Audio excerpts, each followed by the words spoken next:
La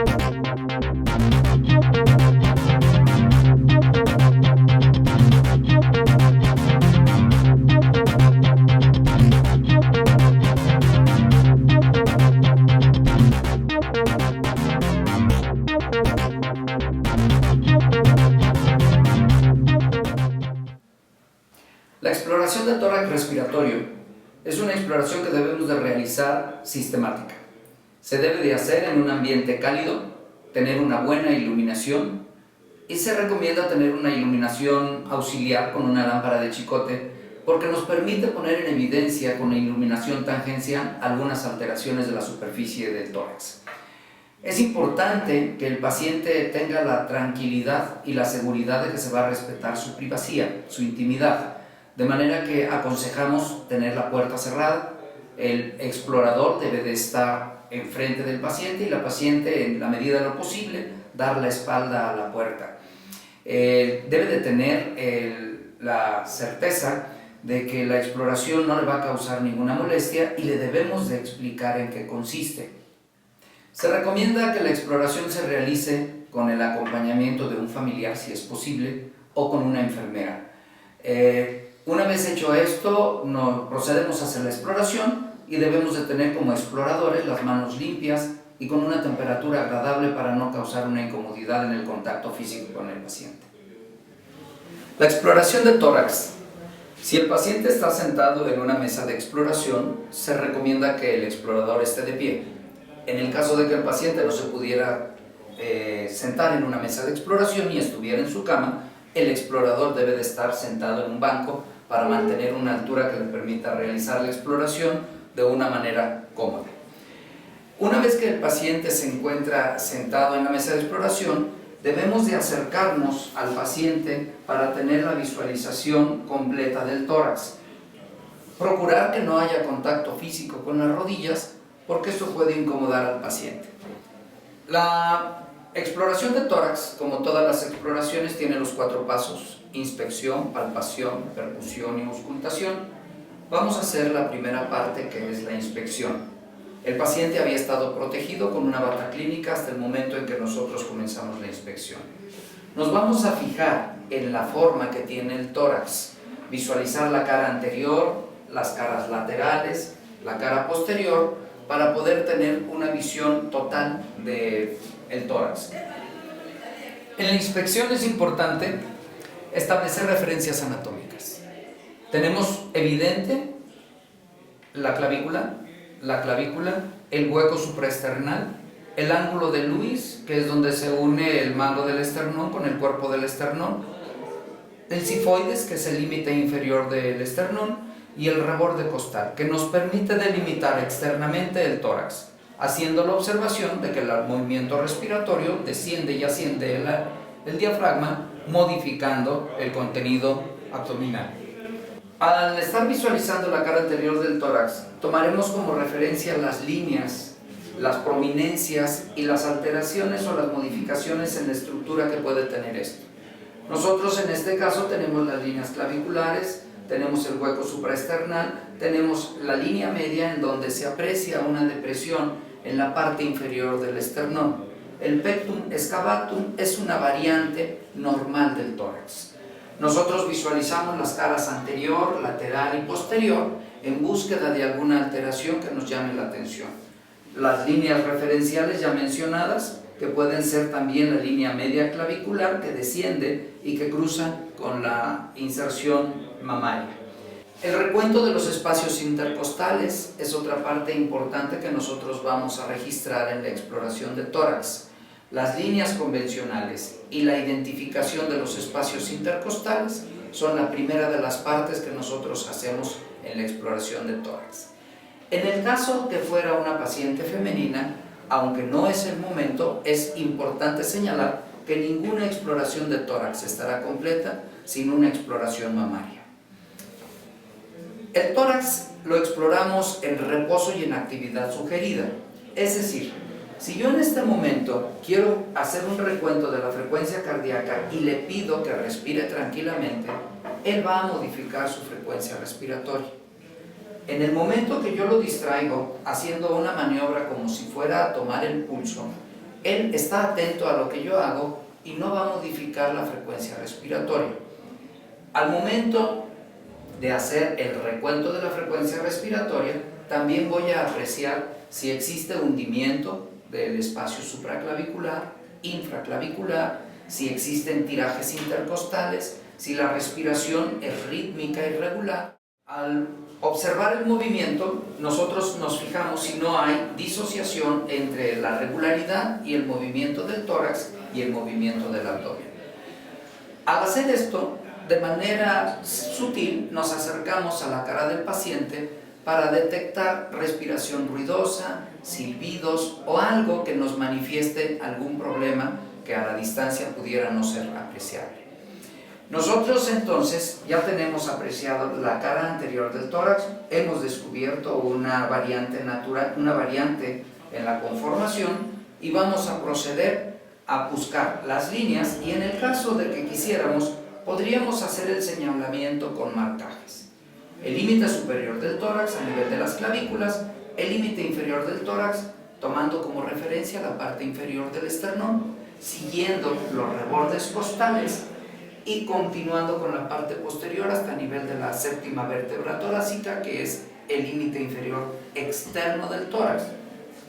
Este marcaje no es recomendable hacerlo en el paciente, pero para fines de explicación pudiéramos llegar a tenerlo. Recordar que aunque el límite externo del tórax está en el reborde costal, con los movimientos del diafragma, este al subir y descender nos modifica también los contenidos del tórax. Una vez que terminamos nosotros la exploración y que determinamos que no hay ninguna alteración, pasamos a la palpación. La palpación del tórax, habíamos hecho la observación de que las manos deben de estar secas, limpias y cálidas. La palpación del tórax nos permite determinar si existe o no la crepitación, que es evidencia de un enfisema subcutáneo. Nos permite percibir, en el caso de pedir al paciente que hable, la transmisión de las vibraciones vocales, tanto por la cara anterior como por la cara posterior. Importante que la palpación debe de ser completa, sistemática y descendente. ¿Quiere esto decir que siempre la hagamos igual?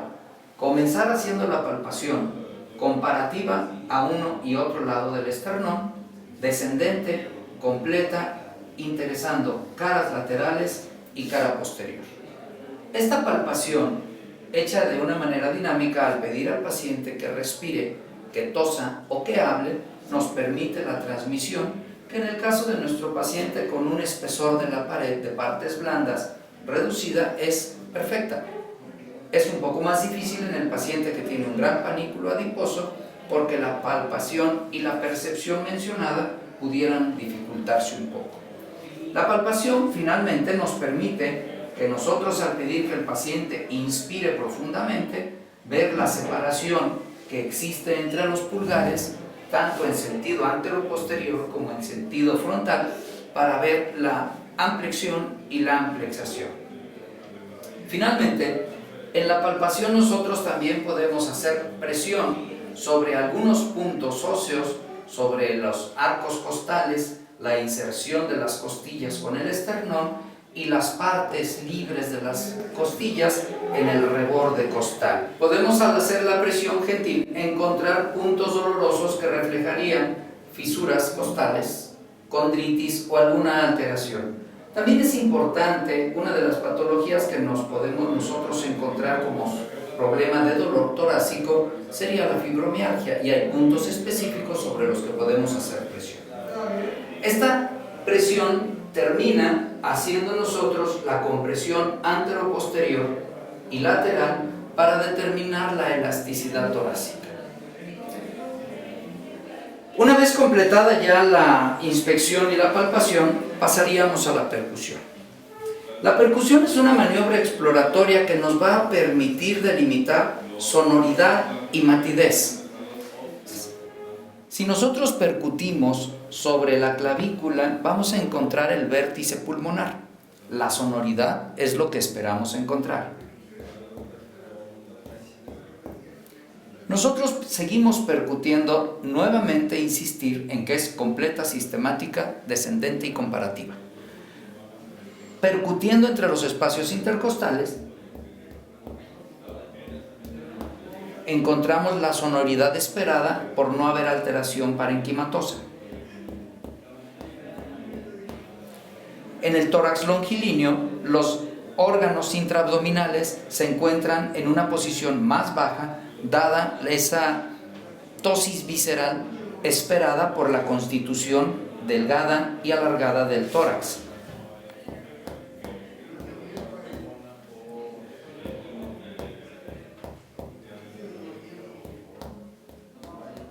De manera que nosotros encontramos el cambio de la sonoridad a la matidez en una posición más inferior de la que esperábamos encontrar en un paciente que no tuviera esta constitución. La percusión con la sonoridad normal se va a modificar siempre que entre el dedo percutor y el parénquima pulmonar se encuentre alguna obstrucción o dificultad para poder percibir el sonido con la nitidez y la claridad. En el caso de un derrame pleural, la percusión va a cambiar de la sonoridad a la matidez y esto nos permitirá establecer la altura del derrame pleural. Cuando hay un cambio en la estructura pulmonar y hay una consolidación pulmonar inflamatoria o tumoral, encontraremos también el cambio de esta sonoridad esperada. La percusión en el caso de este paciente es simple, sencilla y aporta muchos datos. Nosotros sabemos que un espesor de partes blandas de más de 2 centímetros nos va a causar una interferencia en la riqueza de sonido al escuchar nosotros la percusión. Esto que he hecho por cara anterior se hace por las caras laterales y la cara posterior. Terminamos la exploración de tórax respiratorio con la auscultación. La auscultación es la parte de la exploración de tórax que mayor riqueza tiene en cuanto a información a obtener. La auscultación se puede hacer directa, colocando a través de la protección de una sábana la oreja del explorador directamente sobre el tórax del paciente, o indirecta con el uso del estetoscopio. La auscultación la vamos a realizar a través o utilizando el estetoscopio, las olivas dirigidas hacia adelante y hacia abajo siguiendo la dirección del conducto auditivo externo. Le vamos a pedir al paciente que respire profundamente y que lo haga por la boca. En ocasiones nosotros tenemos alteración de los cornetes, resequedad en la mucosa, mucosidad reseca, que van a dar interferencia con la respiración normal. El ruido más puro se obtiene respirando por la cavidad oral.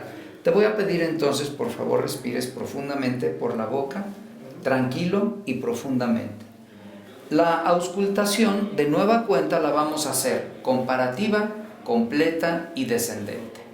El estetoscopio tiene el lado del diafragma y el lado de la campanilla. En el caso de un paciente delgado como él, si nosotros colocamos el diafragma en el hueco supraclavicular, la adherencia que hay de la superficie cutánea con el diafragma no es completa. Recomendamos entonces utilizar la campanilla para un mejor contacto del instrumento de auscultación con las superficies del paciente. La auscultación entonces, le pedimos respire hondo, por favor. Lo hacemos comparativo. Hondo, por favor. Lo hacemos comparativo. Hondo, por favor. Suelta el aire. Lo hacemos comparativo. Hondo, por favor. Y esto mismo hacemos por las caras laterales y la cara posterior. Es importante que al momento de hacer nosotros la auscultación, al igual que hicimos con la percusión, que íbamos haciendo la maniobra esperando encontrar, de acuerdo a la disposición anatómica, el cambio de la sonoridad a la matidez, en el caso de la auscultación es importante que cuando nosotros colocamos el estetoscopio en alguna parte del tórax, estemos pensando qué estructura anatómica es la que estamos escuchando. En este caso es el segmento apical anterior. el apical superior, el apical anterior, el segmento 4, el segmento 5 y así sucesivamente en la cara posterior. Los ruidos respiratorios que nosotros vamos a escuchar, primero vamos a determinar si es normal o anormal. En el caso actual, la respiración es normal. En el supuesto de que hubiera alguna alteración, en lugar del ruido normal y que escucháramos un ruido áspero, un ruido húmedo, tendríamos que fijarnos en todas las características de este ruido. Si es anormal, ¿qué tipo de ruido es? ¿Es un ruido que raspa? ¿Es un ruido que emite una impresión de burbujas? ¿Es seco? ¿Es húmedo? ¿La intensidad? ¿El tono? ¿Y en qué momento del ciclo respiratorio se presenta? ¿En la inspiración o en la expiración? En algunas ocasiones los ruidos anormales son complejos y se escucha un frote junto con estertores. Le pedimos al paciente que aclare la garganta forzando una tos y en ocasiones esta contaminación de la humedad de un estertor desaparece porque eran secreciones de la vía aérea superior. Recorrer el tórax en manera descendente nos permite que al colocar el estetoscopio en la parte external estemos escuchando el ruido laringotraqueal. Un poco más hacia abajo, en la bifurcación de los bronquios, del bronquio principal derecho, estaríamos escuchando ruidos llamados bronquioalveolares. Y en la periferia estaríamos escuchando el murmullo vesicular, que es el ruido alveolar. Hecho esto, entonces nosotros podemos determinar la normalidad o anormalidad de los ruidos, las características de los ruidos, la definición de los ruidos anormales y que esto nos permite integrar síndromes, que finalmente es parte de lo que intentamos con una exploración torácica. La exploración del tórax respiratorio sería incompleta si no se hiciera en las 4 caras. Hemos ilustrado la cara anterior del tórax y en este momento estamos haciendo la exploración, que incluye también la inspección, la palpación, que como habíamos dicho es completa, comparativa y descendente. Si le pedimos al paciente que emita un sonido, una palabra, por favor, di 33. 33. Otra vez. 33. Otra vez. 33.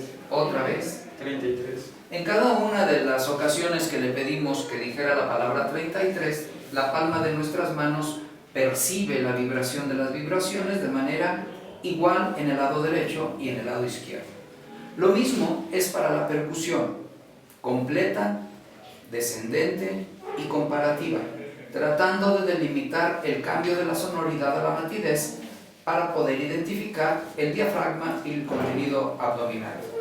Terminaríamos haciendo la auscultación de manera comparativa, completa y descendente, pidiendo al paciente que haga una inspiración profunda por la boca, suelte el aire y una vez completado el ciclo, hacerlo comparativo con el otro pulmón. Por favor, inspiración, expiración.